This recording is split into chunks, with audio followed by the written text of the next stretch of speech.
Side खबरों के लिए सब्सक्राइब करें फ्लेम मीडिया और उसके बाद बेल आइकन को प्रेस करें ताकि सबसे पहले आपको मिले एक्सक्लूसिव खबरें।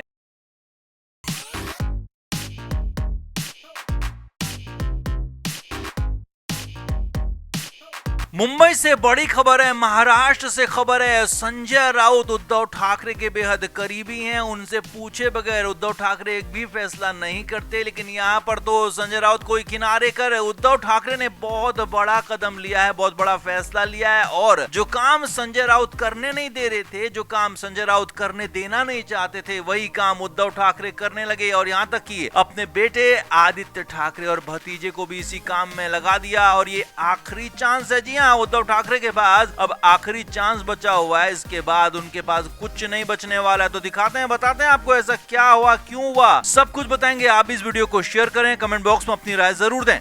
तो उद्धव ठाकरे महाराष्ट्र में कैसे भी खुद की जमीन बच जाए इस कोशिश में जुटे हुए हैं, कैसे भी खुद की राजनीति चलती रही, खुद के बेटे का जो करियर है वो सेट हो जाए, उसके लिए कोशिश कर रहे हैं। लेकिन हाथ में उनके कुछ नहीं बच रहा है, क्योंकि उनके विधायक, उनके सांसद उनकी सुन नहीं रहे हैं। तो इसी बीच में उद्धव ठाकरे लगातार कोशिश तो कर रहे हैं, लेकिन हो कुछ नहीं पा रहा। लेकिन इधर इस बीच बड़ी खबर रविवार को आ गई। जी हाँ, रविवार शाम ऐसा कुछ हुआ जिसने उद्धव ठाकरे को एक नई उम्मीद दिखा दी, जिसने उद्धव ठाकरे को तो उम्मीद दिखा दी, साथ ही साथ संजय राउत की उम्मीदें खत्म कर दी। अब हुआ क्या वो समझिए। असल में मुंबई में एक बड़ी शादी थी और एक बड़े प्रशासनिक अधिकारी की घर में शादी थी। तो वहां पर उद्धव ठाकरे पहुंच गए अपनी पत्नी रश्मि ठाकरे के साथ। अब यही बात नहीं थी, बल्कि वहां पर उस शादी में राज ठाकरे भी पहुंचे थे। जी हाँ, महाराष्ट्र की राजनीति के बड़े बड़े लोग वहां पर पहुंचे थे। लेकिन उद्धव ठाकरे और राज ठाकरे जब पहुंचे तो ये दोनों एक साथ में थे। जी हाँ, ये बड़ी खबर यही है कि उद्धव ठाकरे, राज ठाकरे इस शादी में एक साथ नजर आए, एक साथ दिखे। और खास तौर पर रश्मि ठाकरे जो कि उद्धव ठाकरे की पत्नी है, उनकी राज ठाकरे के साथ खासी बाउंडिंग दिखी। क्योंकि पहले भी जब उद्धव ठाकरे और राज ठाकरे एक साथ एक पार्टी में मौजूद थे, तब भी उनकी पत्नी के साथ अच्छे संबंध राज ठाकरे के रहे हैं। राज ठाकरे उन्हें काफी सम्मान करते हैं, सम्मान देते हैं। तो यहाँ पर इसीलिए एक साथ नजर आए और एक तरह से बहुत बड़े कयास लगने लग गए हैं कि अब क्या वाकई में उद्धव ठाकरे और राज ठाकरे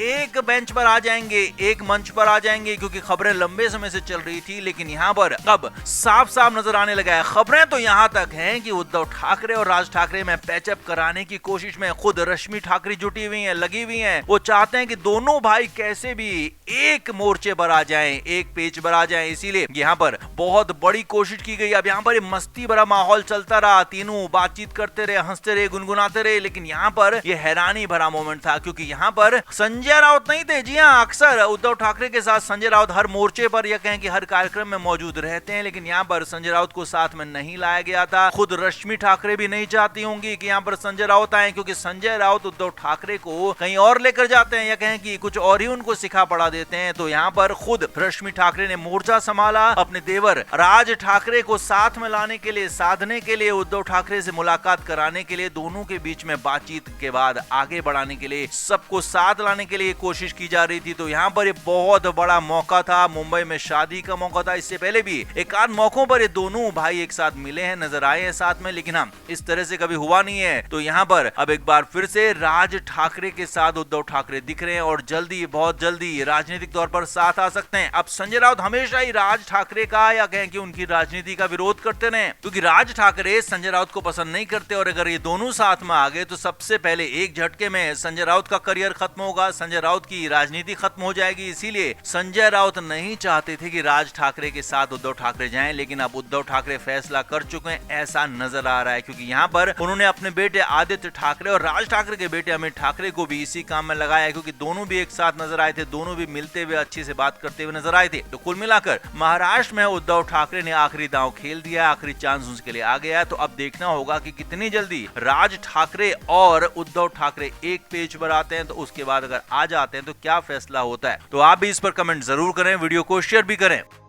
तो संजय राउत के ही कंधे पर बंदूक रखकर उद्धव ठाकरे अब तक अपने निशाने लगाते रहे हैं, चाहे वो पार्टी को आगे बढ़ाना हो, महाराष्ट्र में सरकार बनानी हो या फिर कांग्रेस के साथ जाना हो, शरद पवार से मिलना हो, सब कुछ संजय राउत के साथ ही उद्धव ठाकरे करते रहे हैं। लेकिन इस बीच संजय राउत को लेकर अच्छी खबरें उद्धव ठाकरे को नहीं मिल रही हैं। जी हाँ, बीच में खबरें तो यहाँ तक थी कि संजय राउत एकनाथ शिंदे के साथ करीबियां बढ़ा रहे हैं, इसीलिए तो खुलेआम सरेआम एकनाथ शिंदे की तारीफ कर रहे थे। लेकिन अब एक और नई खबर ने उद्धव ठाकरे को परेशान कर दिया है। सुबह सुबह ठाकरे ने इसीलिए संजय राउत को तलब कर दिया मातोश्री में, उसके बाद बुलाकर सवाल जवाब कर दिए, सवाल दाग दिए, तलब कर दिया कि आखिर ऐसा क्यों कर रहे हैं। जी हाँ, सूत्रों के मुताबिक खबर है कि आदित्य ठाकरे जो कि उद्धव ठाकरे के बेटे हैं, उन्होंने उद्धव ठाकरे को कुछ ऐसे इनपुट्स दिए हैं जिसके मुताबिक संजय राउत कुछ न कुछ तो गलत कर रहे हैं, सीक्रेट मीटिंग कहीं कर रहे हैं, कहीं कुछ और पार्टी के लोगों से मिल रहे हैं और एक तरह से यहाँ पर उद्धव ठाकरे के खिलाफ जाने की कोशिश कर रहे हैं, बिना उद्धव ठाकरे को बताए कहीं और किसी और तरीके से मीटिंग कर रहे हैं, बातचीत कर रहे हैं। इसकी खबरें लगातार आ रही हैं। तो अब ये खुलासा यहाँ पर उद्धव ठाकरे के बेटे ने ही, आदित्य ठाकरे ने ही कर दिया अपने पिता के सामने और यहाँ तक कह दिया कि अब संजय राउत भरोसेमंद नहीं रहे। जी हाँ, सूत्रों के मुताबिक ये बहुत बड़ी बात आपको बता रहे हैं कि उद्धव ठाकरे के बेटे ने संजय राउत पर भरोसा करने से इनकार कर दिया। आदित्य ठाकरे ने साफ साफ कह दिया कि वो अब संजय राउत पर भरोसा नहीं कर सकते। अब इसके बाद खबर है कि सुबह सुबह उद्धव ठाकरे ने संजय राउत को तलब कर दिया, अब जबकि ऐसा कभी होता नहीं था। संजय राउत अपनी मर्जी से, अपने हिसाब से मातोश्री आते थे या फिर कहें कि उसी हिसाब से अपना पार्टी का काम करते थे, लेकिन सुबह सुबह उन्हें बुला लिया गया, मातोश्री में तलब कर लिया गया। खबरें तो सूत्रों के मुताबिक यहाँ तक है कि संजय राउत को बुरी तरह से डांट पड़ी, फटकार पड़ी और यहाँ तक पूछा गया कि आखिर क्या कर रहे थे आप सीक्रेट तरीके से लोगों से मिल रहे हैं, सीक्रेट तरीके से राजनीतिक लोगों से मुलाकातें कर रहे हैं, उनसे बातें कर रहे हैं। अगर आप कुछ गलत नहीं कर रहे हैं तो हमें क्यों नहीं बताया जा रहा है? पार्टी प्रमुख होने के नाते मुझे बताया जाना चाहिए कि हमारी पार्टी के प्रवक्ता किससे मिल रहे हैं, क्यों मिल रहे हैं और उनका राजनीतिक मतलब और मकसद क्या है। अब उद्धव ठाकरे यहाँ पर एक कदम आगे तक बढ़ गए। जी हाँ, सूत्रों के हवाले से यहाँ तक उद्धव ठाकरे ने कह दिया कि क्या आप हमारे साथ डबल क्रॉस कर रहे हैं? जी हाँ, आप हमारे साथ रहते हुए, हमारी पार्टी में रहते हुए, हमारी पार्टी का नमक खाते हुए क्या किसी और पार्टी के लिए बैटिंग कर रहे हैं? ये सवाल जवाब यहाँ पर उद्धव ठाकरे ने सीधे सीधे संजय राउत तक से पूछ लिया। हालांकि संजय राउत के पास इन सारे सवालों का कोई जवाब नहीं था। सूत्रों के मुताबिक हक्के बक्के संजय राउत परेशान जरूर थे। वो कहते रहे, सफाई देते रहे कि उनका कोई गलत मकसद नहीं था, उनका कोई ऐसा इरादा भी नहीं था। लेकिन अब तो उनकी पोल खुल चुकी थी, उनकी सीक्रेट मीटिंग साफ हो चुकी थी। अब हालांकि उद्धव ठाकरे के बेटे आदित्य ठाकरे तो भरोसा नहीं कर रहे हैं, लेकिन माना यह जा रहा है कि अब इस सीक्रेट मीटिंग के बाद, इन सीक्रेट मुलाकातों के बाद उद्धव ठाकरे भी हो सकता है संजय राउत पर भरोसा ना कर पाए, संजय राउत पर उतना एक तरह से फुल फ्लैश फेथ ना जता पाए। तो आप क्या मानते हैं, क्या वाकई में संजय राउत उद्धव ठाकरे के साथ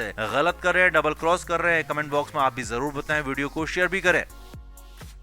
फ्लेम मीडिया रिपोर्ट।